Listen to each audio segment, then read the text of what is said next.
Watershed. So, ang watershed daw, yung idiom na watershed, it is an idiom that means a significant event or an happening that causes or considered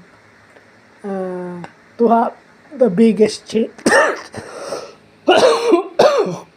So, yung watershed, idiom, ang ibig sabihin lang nun is, may isang pangyayari na kung saan nagkaroon ng malaking pagbabago sa buhay ng isang tao o sa event ng isang negosyo o sa event ng isang bansa. Pwede natin ilagay yan. Basta significant, a significant or a big event that causes drastic changes o yung radical change. Ika nga.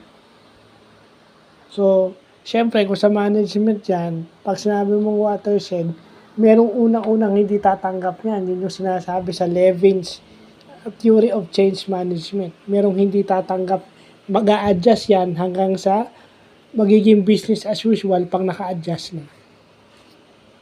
So, yun. Kahit naman sa mundo, di ba, may mga events in the past that causes significant change o yung sinasabi nating watershed. Well, again, itong watershed, pwede mong ilagay sa business, pwede mong ilagay sa science, pwede mong ilagay sa personal life ng bawat tao, pwede nga rin psychology to eh. Yeah. So, yun lang pa.